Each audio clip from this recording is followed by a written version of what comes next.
Hi students, मेरा नाम है वैभव। विदाउट्स में आपका स्वागत है। हम देख रहे हैं organisation of commerce and management subject के बारे में, जिसमें हमने पहली वीडियो में देखा economically activity, non economically activity. Economical activity में हमने 3 टाइप्स देखे, बिजनेस, प्रोफेशनल्स और एम्प्लॉयमेंट। बिजनेस के बारे में मैंने आपको पहले वीडियो में बताया है। अब हम देख रहे हैं एम्प्लॉयमेंट के बारे में।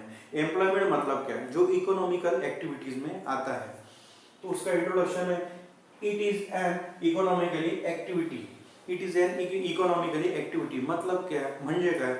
इकोनॉमिकल एक्टिविटी मतलब मैंने आपको पहली वीडियो में ही बताया है, जिस भी काम में मेन पर्पस पैसा कमाना है, ज्याही कामामध्ये त्याचा मेन उद्देश पैसे कमावणे आहे, it is called economically activity. जो भी काम किया जा रहा है पैसों के लिए, पैसा आने के लिए, जेब में पैसा आने के लिए, वो काम इकोनॉमिकल एक्टिविटी में आता है। समझ गए। In which people work for other. इसमें एम्प्लॉयमेंट मतलब कोई भी व्यक्ति दूसरे व्यक्ति के लिए काम कर रहा है और उसे उसके बदले में पैसा मिलने वाला है, सैलरी मिलने वाली है, उसे कहते हैं एम्प्लॉयमेंट।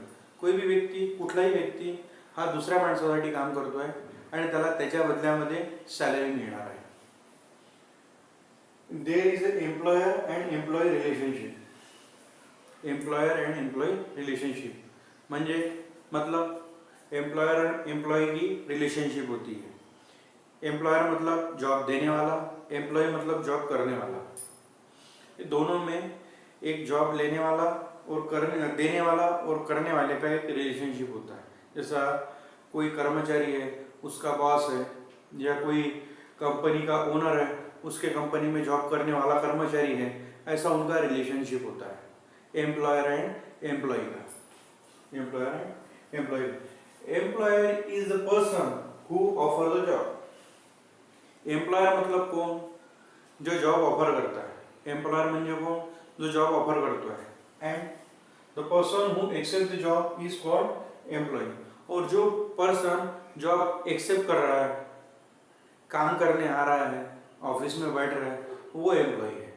जो ही माणूस जॉब देतो है तो एम्प्लॉयर है, जो जॉब करतो है, ज्यांनी एक्सेप्ट केला है, तो एम्प्लॉय है। The person who accept the job is called employee. Remuneration म्हणजे मोबदला।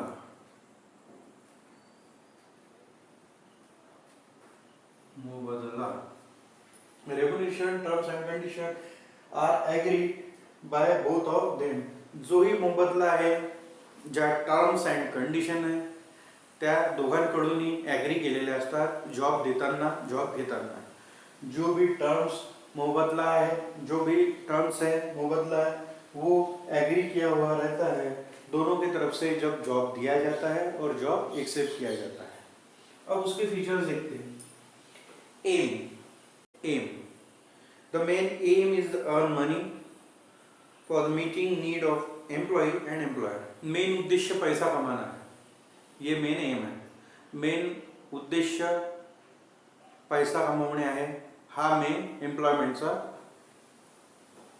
एम है। समजलं।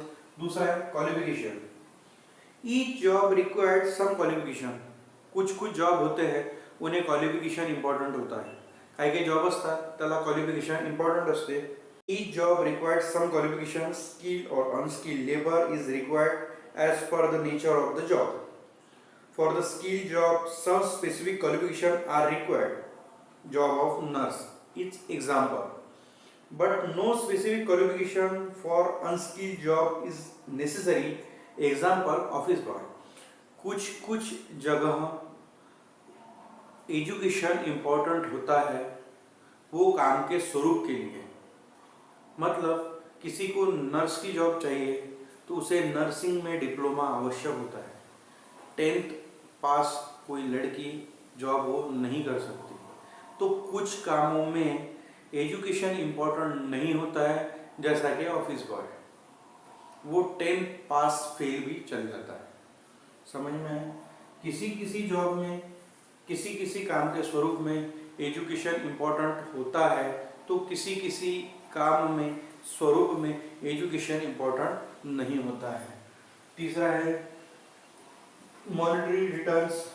wages or salary is given as a financial return to employee after the completion of work. wages और salary ये वर्क कंप्लीट होने के बाद में दी जाती है. wages म्हणजे मजुरी, salary म्हणजे पगार हा वर्क पूर्ण झाल्यानंतर दिला जातो.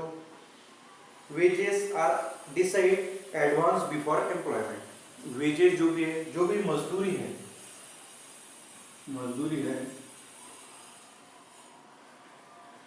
काम देने के पहले डिसाइड हो जाती है. काम द्यायच्या आधी ती डिसाइड होऊन जाते. वेजेस आर पेड डेली और weekly. Wages are paid daily और वीकली. जो भी मजदूरी होती है वो एक तो डे के हिसाब से मिलती है या तो वीकली मिलती है. Salary is paid monthly, but salary जो होती है पगार हा महिन्यालाच मिळतो. सैलरी जो होती है वो मंथ में ही मिलती है. Along with the salary with benefit like bonus. जो भी बोनस होता है वो तो क्वार्टरली मिलता है. Quarter to stay.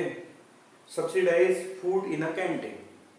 जो फूड होता है कभी कभी उन्हें फूड कैंटीन में मिलता है. ये भी एक फैसिलिटी दी जाती है. मतलब एक टाइम का जो खाना होता है सुबह का वो कैंटीन में कंपनी की तरफ से उन्हें प्रोवाइड किया जाता है. Also can be given to employee. उन्हें कंपनी की तरफ से वो प्रोवाइड किया जाता है. अब आते हैं कैपिटल पे. Capital. No capital is required for employment. किसी भी प्रकार का कैपिटल, कुठल्याही प्रकारचं भांडवल एम्प्लॉयमेंटसाठी आवश्यक नहीं है. कोई भी प्रकार का कैपिटल एम्प्लॉयमेंट के लिए आवश्यक नहीं है. क्यों? Because employer invest and provide everything to the employee for completing job. क्योंकि एम्प्लॉयर जो होता है, जो कंपनी का मालक होता है, ओनर होता है, उसने ऑफिस लिया है, कंप्यूटर भी परचेस करके रखा है. कर्मचारी को आकर सिर्फ काम करना होता है. उससे कैपिटल की ज़रूरत नहीं पड़ती. जो काम कर रहा है उसे कैपिटल की ज़रूरत नहीं पड़ती क्योंकि उसे सब ऑलरेडी प्रोवाइड किया हुआ रहता है. कंप्यूटर प्रोवाइड किया हुआ है, बैठने के लिए ऑफिस वो भी प्रोवाइड किया हुआ है. मतलब उसे कैपिटल की, एम्प्लॉयमेंट को कैपिटल की नीड नहीं होती. एम्प्लॉयमेंट को कैपिटल की नीड नहीं होती. अब देखते हैं registration. No registration is required. कुठल्याही प्रकारचं रजिस्ट्रेशन रिक्वायरमेंट नहीं है. एम्प्लॉयमेंट में किसी भी प्रकार का रजिस्ट्रेशन रिक्वायरमेंट नहीं है, नेसेसरी नहीं है. Every employee has a follow the rules and regulation mention in the terms and condition of employment contract. जो भी वर्क कर रहा है वो नियम और कायदे के स्वरूप से ही करता है. जो भी नियम और कायदे जॉब एक्सेप्ट करते समय उसने साइन किए हुए रहते हैं कॉन्ट्रैक्ट में. उसमें कोई रजिस्ट्रेशन रिक्वायरमेंट नहीं होता है. जो भी कॉन्ट्रैक्ट में कायदे, नियम, टर्म्स एंड कंडीशंस लिखी हुई होती है उसी के हिसाब से वो वर्क करता है. समझ लो. रजिस्ट्रेशन. Non transferability. अब आते हैं 6 non transferability. Employment can not transfer for the person to another. ये जो होता है ये दूसरे से ट्रांसफर नहीं हो सकता. एम्प्लॉयमेंट में नॉन ट्रांसफरेबिलिटी होती है जैसा प्रोफेशंस में होता है. MBBS हुआ है, मेडिकल एसोसिएशन का अगर उसके पास सर्टिफिकेट है वही मेडिकल का काम कर सकता है, बट वो भी ट्रांसफरेबल नहीं है.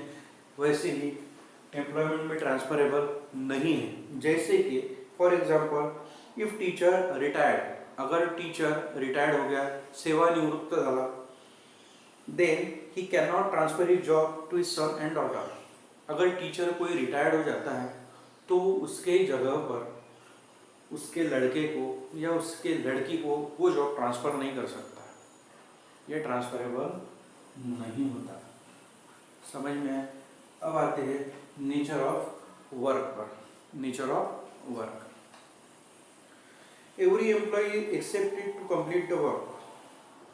जो भी जॉब है, जो भी काम दिया हुआ है वो अपेक्षित समय के हिसाब से हो जाए. ये कोई भी जिसने भी जॉब दिया है वो अपेक्षित करता है. मतलब काम दिया है तो पूरा होना. आज अगर काम दिया है तो आज के तारीख में वो कंप्लीट होना चाहिए, ये अपेक्षा होती है. विच गिवन टू हिम, उसे जो दिया गया है। The nature of job decide the nature of work, और वो जो काम है वो काम का स्वरूप डिसाइड कौन करता है? जिसने उसे जॉब दिया है, जिसने उसे काम पे रखा है, जो कंपनी का ओनर है, वही उसका काम का स्वरूप डिसाइड करता है। समझ में आया? समजलं? फीचर्स बघितले. एम्प्लॉयमेंट म्हणजे काय? एम्प्लॉयमेंट ही इकोनॉमिकल एक्टिविटी है. एम्प्लॉयमेंट ही इकोनॉमिकल एक्टिविटी है जिसमें पर्सन दूसरे के लिए काम करता है. एम्प्लॉयर एम्प्लॉय का रिलेशन है, जॉब देने वाला जॉब करने वाला का रिलेशन है. Employer is the person who got employee. Remuneration जो मुबदला होता है, टर्म्स एंड कंडीशन एग्री होता है, बोथ ऑफ देम, दोनों की तरफ से वो एग्री हुआ रहता है. एम्स पैसा कमाना.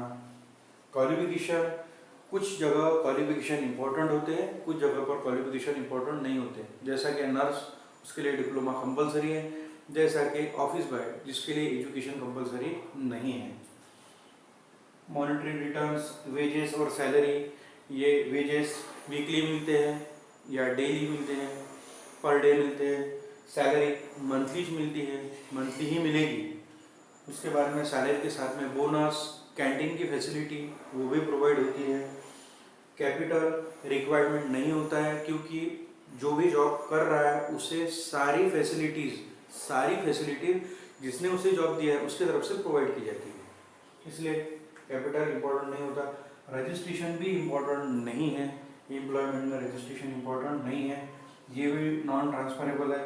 किसी दूसरे व्यक्ति को रिटायर्ड होने के बाद में उसके लड़के को वो जॉब वो दे नहीं सकता, वो नॉन ट्रांसफरेबल है.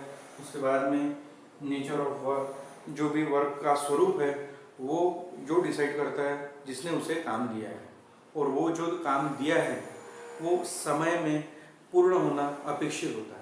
समझ में एम्प्लॉयमेंट मतलब क्या है? अब नेक्स्ट वीडियो में हम ऑब्जेक्टिव ऑफ बिजनेस देखेंगे. इतना अगर ध्यान में आया होगा तो नोट कर लीजिए. अगर मेरा वीडियो आपको अच्छा लगा तो प्लीज़ लाइक कर देना, शेयर कर देना और सब्सक्राइब कर देना स्टूडेंट. Thank you.